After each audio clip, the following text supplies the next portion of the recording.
এই হাসরের মাঠের 5টা প্রশ্নের 2টা প্রশ্ন হবে জীবন কেন্দ্রিক।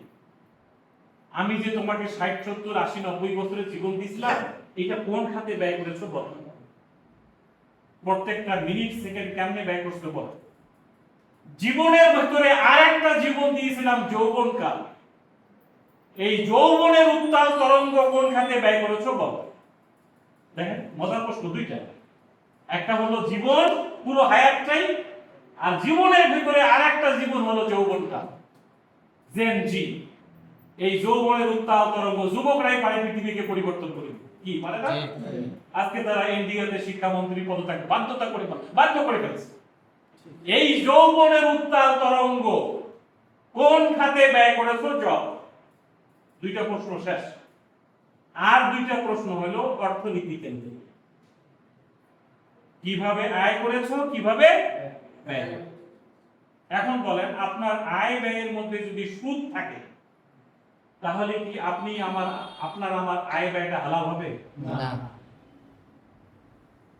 ইসলামী ব্যাংক 1983 সালে এই দেশে জন্ম হয়েছে এই একটা পয়েন্টকে সামনে রেখে, যে এই দেশের মানুষকে সুদের হাত থেকে বাঁচাতে হবে। তার কারণ সে যত বড় আলেম হোক, যত বড় পীর সাহেব হোক, তার সঙ্গে তার ইনকামে যদি সুদ থাকে, তাহলে সে কি জান্নাতে যাবে না জাহান্নামে যাবে। কোন আমল তাকে বাঁচাইতে পারবে। পরিষ্কার কথা, রাসূলের হাদিসও তাই, আল্লাহর কোরআনও। তাহলে এই সুদের হাত থেকে বাঁচানোর জন্য আপনাদের এই মানিকগঞ্জেরই এক কীর্তি সন্তান হরিরামপুরের মাটিতে শুয়ে আছে, মীর কাসেম আলী তার নাম শুনেছেন না আপনারা? ওনারাও ইসলামী ব্যাংকের উদ্যোক্তাদের মধ্যে উনিও একজন। এই ব্যাংকের যারা উদ্যোক্তা ছিলেন, তারা দুনিয়াতে কিছু পাওয়ার জন্য এই ব্যাংকটা বানায় না। তারা এই ব্যাংকটা বানিয়েছিল আপনাকে আমাকে সুদের হাত থেকে বাঁচানোর জন্য। তো ওনারা ইসলামী ব্যাংকের শেয়ার কেনানোর জন্য ঢাকা শহরে ধনী মানুষদের কাছে গেছিল, যে আমরা বাংলাদেশে ইসলামী শরিয়া ভিত্তিক একটা ব্যাংক বানাতে চাই, তোমরা কিছু শেয়ার কেনো। ওরা বলছে কি তোমার মাথা নষ্ট, ইসলামের নামে আবার ব্যাংক হইতে পারে? এখানে তোমাকে টাকা না দিয়ে টাকাটা ড্রেনের মধ্যে ফেলে দেওয়া হলো। এইভাবে এই দেশে অপমানিত হয়ে চলে গেছেন দেশের বাইরে। মক্কা, মদিনা, সৌদি আরব, কাতার, বাহরাইন, দুবাই, বিভিন্ন দেশে দিয়ে মানুষের অলিতে গলিতে, বিভিন্ন মানুষের বাড়িতে যেয়ে, বিভিন্ন ব্যবসায়ীর কাছে যেয়ে তারা ইসলামী ব্যাংকের শেয়ার নেওয়ার জন্য চেষ্টা করছে। এই কাজ করতে যেয়ে দুবাইতে একজন অসুস্থ হয়ে গেছেন, দুবাইতে হাসপাতালে ভর্তি। বাংলাদেশে তার স্ত্রী খবর পেয়ে বিমানের টিকিট কেটে দুবাই যায় নাই, গেছে সৌদি আরব। যে মক্কাতে কাবা ঘরের কাছে যেয়ে কাবা ঘরের গিলাফ ধরছে, বলছে রব্বুল আলামিন আমার স্বামী বাংলাদেশে মানুষকে সুদের হাত থেকে বাঁচানোর জন্য ইসলামী শরিয়া ভিত্তিক একটা ব্যাংক বানাতে চায়, এই জন্য এই দেশে এসে কাজ করছে। আজকে সে হাসপাতালে ভর্তি, অসুস্থ। রব্বুল আলামিন আমার হায়াত থেকে তুমি তার হায়াত বাড়িয়ে দাও, তাকে সুস্থ করো, আমাকে দুনিয়া থেকে নিয়ে যাও। আল্লাহর কি ইচ্ছা, তার স্বামী সুস্থ হয়ে বাংলাদেশে ফিরে এসেছেন, তার স্ত্রী তার আগেই দুনিয়া থেকে চলে গেছে। আল্লাহু আকবার। এই হায়াতের কোরবানি ইসলামী ব্যাংকের সাথে আছে।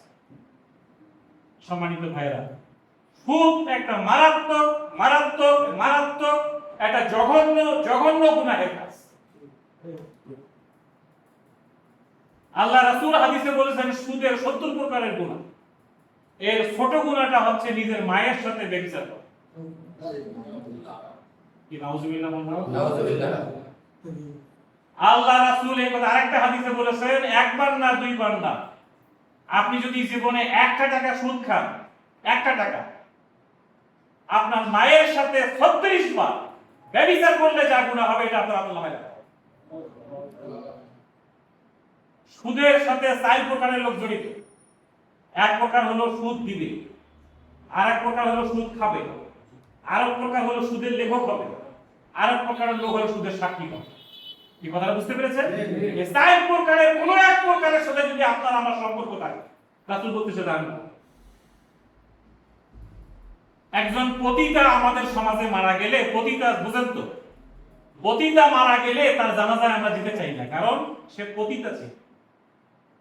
কিন্তু একজন সুদখোর মারা গেলে তার জানাজা করতে আমাদের কোনো আপত্তি থাকে না। কিন্তু একজন সুদখোরের আমলনামায় যত গুনাহ লেখা আছে, একজন পতিতার আমলনামায় এত গুনাহ লেখা নেই। আপনি 1 কোটি টাকা সুদ খান, 36 কোটি বার ব্যভিচার করার আমলনামায় আপনার আমলনামায় লেখা হয়। একজন পতিতা 36 কোটি বার ব্যবহার হয়। চিন্তা করেন, আপনি 1 লক্ষ টাকা ঘুষ খান, 36 লক্ষ বার ব্যভিচারের গুনাহ আপনার আমলনামায় লেখা হয়। এই হাদিসকে আমি অস্বীকার করতে পারবো না। আল্লাহর কোরআনের আয়াত বলছে সুদের ছোট গুনাহ নিজের মাকে বিয়ে করা, বড় গুনাহটা হচ্ছে আল্লাহর সঙ্গে যুদ্ধ করা। আল্লাহু আকবার। এইজন্য আল্লাহ কোরআনে সূরা বাকারাতে বলেছেন ওয়াহাল্লাল্লাহুল বাইআ ওয়া হারামার রিবা। আমি আল্লাহ ব্যবসাকে হালাল করেছি, সুদকে করেছি হারাম। ইসলামী ব্যাংক কিভাবে সুদ দেয় না, সুদ খায় না, এটা একটু আমাদের জানা দরকার।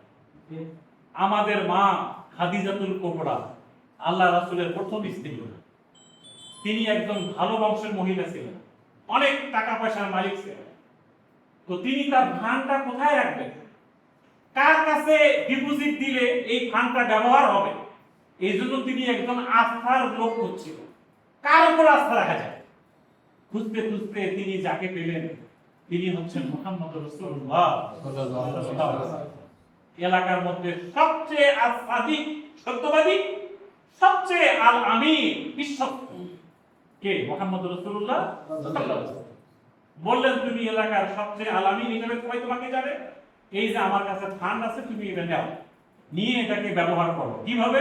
সিরিয়াতে যাও, ব্যবসা করো, বাগদাদে যাও, দামেস্কে যাও, যা লাভ হয় দুইজনে মিলে ভাগ করে নেবে, লস হইলে আমি খাদিজা বহন করব। এই সিস্টেমটাকে ইসলামী শরীয়তে মুদারাবা সিস্টেম। কি সিস্টেম বলে এটা? আপনারা কি মসজিদে কোনোদিন মুদারাবার উপরে খুতবা শুনছেন? না। বয়স তো হয়ে গেল, পাকা মুরব্বী হয়ে গেলাম, জীবনও চলে যাচ্ছে। কেন আজকে এই সমাজে এরকম অস্থিরতা? আল্লাহর কোরআনের অর্থনীতি নিয়ে আমাদের মসজিদে কোনো খুতবা হয় না, আমাদের ওয়াজ মাহফিল এগুলো নিয়ে কোনো আলোচনাই নাই। সকাল সন্ধ্যা কিছু ওজিফা দিয়ে আমাদেরকে বিদায় করে দেওয়া হচ্ছে। কথা ঠিক না বেঠিক? এটা আমাদের দোষ না, আলেম ওলামার দোষ না। এই দোষটা হলো আমাদের শিক্ষা ব্যবস্থা, আমাদের সমাজ ব্যবস্থা। এই শিক্ষা ব্যবস্থা আমাদের ছিল না। আমরা ইংরেজদের শিক্ষা ব্যবস্থায় লেখাপড়া করতেছি। আমার হাতে সময় নেই, আমি আপনাদেরকে ব্যাখ্যা করে বলতে, এটা একটা সেমিনার হইতে পারে এটার উপর। মুদারাবা কনসেপ্ট নিয়ে কোনো আলেম ওলামা কোনো মসজিদে খুতবাই দিচ্ছেন না, অথচ অর্থনীতির একটা গুরুত্বপূর্ণ পার্ট হচ্ছে মুদারাবা।